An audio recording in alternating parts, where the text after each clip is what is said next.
Do you want to take us through liking and subscribing as a venture capitalist? Sure. So yeah, I wrote a story about venture capital investment in the creator and influencer economy, or maybe more about how I think there'll be more of it coming. I want to ask a question about creators versus influencers, because as someone who's no longer on Instagram, I'm a little bit cut off from this world. And I know that it's gotten to be very large and very important, very culturally impactful. But an influencer is someone who is essentially famous in the modern sense and therefore has an impact on the market's view of certain products. But a creator is different, Kate. Is that true? Yeah, so there definitely are differences between the two, and I know some people are really sensitive about that. There is a lot of good stories. I mean, Taylor Lorenz, who has covered the space, obviously, and she's a prolific reporter on internet culture. She's written a piece, you should read it, The Real Difference Between Creators and Influencers, that explains it. I mean, I think influencers, people do associate that term with people who post on Instagram for ads, and then creators are more people who are artists producing content on, across platforms. But I think your point on like what are influencers, like I think that's expanded dramatically over the last few years. Like we used to think of only like Selena Gomez or Kim Kardashian being influencers, and now I think people with like, even a few thousand followers can start making money online. So they would also call themselves, I think, an influencer if they can monetize. There's a big spectrum because there's celebrities who are certainly influencers. There's even athletes who are now kind of their own set, they're influencers. But then there's people like you mentioned who have a few thousand, and that those are referred to as micro influencers, people with like, I think maybe more than 3,000. That's a constantly changing definition. But going back in time, the idea of micro influencers isn't entirely new, because there was a service that would pay you to post on Twitter way back in the day, like 5-7 years ago. Yeah. And you could get on, I think it was Isaiah or something like that. And you could do a paid post for a very small dollar amount back then with only a small smattering of followers. So I feel like this is just the same idea, but much better and more professional, it sounds like, from a product perspective. Kay had a bunch of companies in the post, like Mo Assist, which now has raised 1.2 million K, and that was the project management side of this. So what's the goal there? What is it trying to do? So that one's interesting because it's actually created by an influencer, which is something I noticed. There's so many things happening. There's like entrepreneurs who are more classic Silicon Valley techies who are building in the space, and then there's influencers like people who for the last 5 years have been, doing digital ad campaigns on their Instagrams and made enough money that they decided to build some sort of company related to it. And so that one was founded by a woman named Danielle Bernstein, who was like a street style photographer, blogger turned like super influencer turned now she's starting a tech startup. And yeah, I mean, it's just like I said, project management and payments platform to just specifically help influencers because they have sort of unique business needs and they need support in a different way than many entrepreneurs would.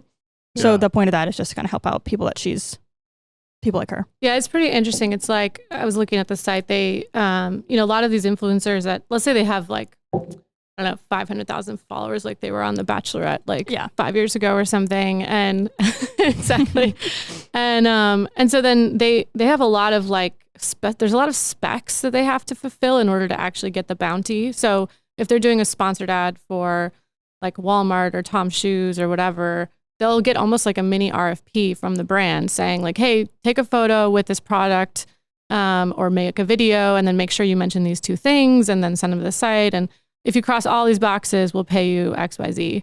And so it's hard for them to keep track of all of the specs for all of these different little, these posts that they're doing.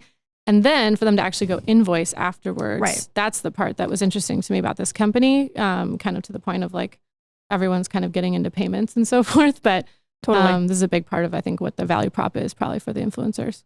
Yeah, they need to get paid. And I think there's such an unreliable industry, as is any kind of like creator job. Like if you're a freelance journalist or any kind of contractor. So that's meant to help with that. But yeah, I mean, I think another lesson learned is a lot of these founders I talked to, ones that have successfully or unsuccessfully raised, said there's still a lot of skepticism from VCs, particularly those outside of LA, where I think there's less talk about this influencer economy. And there's a lot of funny quotes. Like one guy basically was like, just talk to your kids about it. They'll explain to you the value prop here if you won't, listen to me. But I think, and I'm sure you have insights into this. I think there's more conversations happening around it.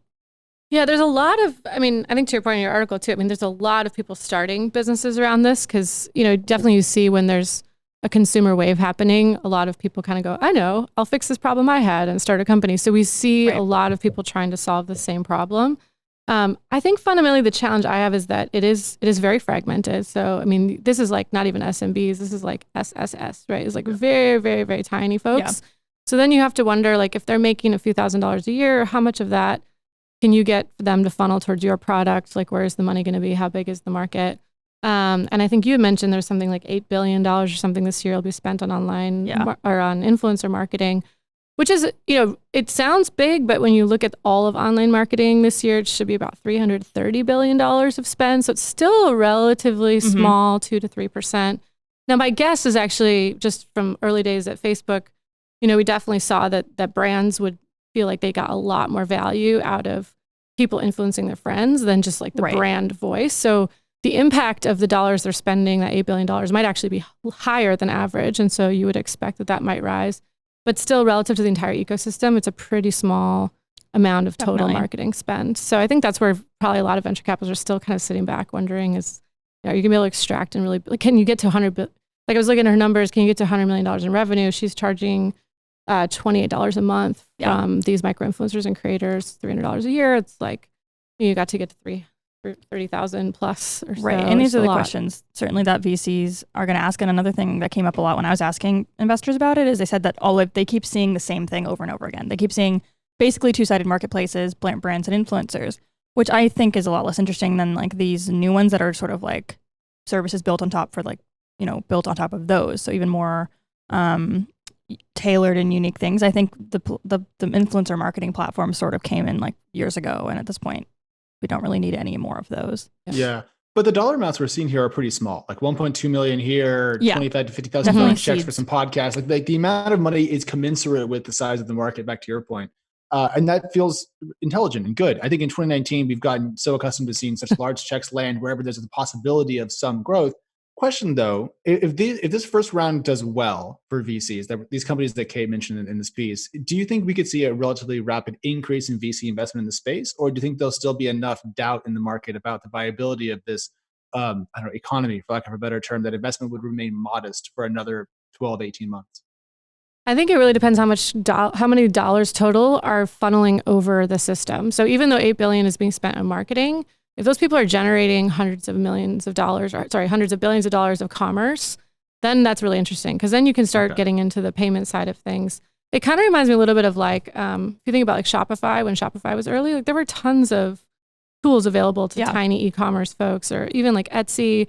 There's a lot of these like brands that, just through great UI, UX and like consistently delivering an awesome product, they just became a dominant market leader. So if there's definitely a clear winner in this space, I think you could see some of that moving forward, but it's all going to be how much purchasing are these people actually driving. And the nice thing for the influencers is we're still kind of in a world of a lot of last click attribution, and so they do get a lot of credit if they're sending people there.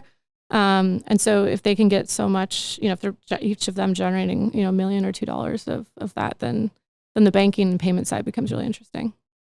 Yeah, I mean, I think it's very early days still for so many of these companies, obviously. Like Carrot, for example, is probably maybe a couple months old. I mean, I don't know. It's brand new and they're just building. But I think there'll be a lot more activity, whether it's just a lot of entrepreneurs building projects or influencers turning into entrepreneurs. It'll be interesting to kind of watch and see what happens. Carrot, by the way, spelled with a K. If you're Googling along as we go. K-A-R-A-T. And it's trycarrot.com, because there's also a recruiting tool called Carrot. There's a lot of carrots. Yeah, because there's fertility. The fertility startup too. Yeah, there's a lot of carrots. I'm not losing my mind then, because I was like, I thought I heard of a different company called Carrot that was much bigger than this There's one. a bunch. There's like 7. Yeah. Startups get new names. Let's call it zucchini. Come on. Honestly, that's much more memorable than Carrot. I would not forget a company called Zucchini, or like I wouldn't Persimmon. either. Except it starts with Z, which is probably not great for search ranking. That's true. Yeah. Apple.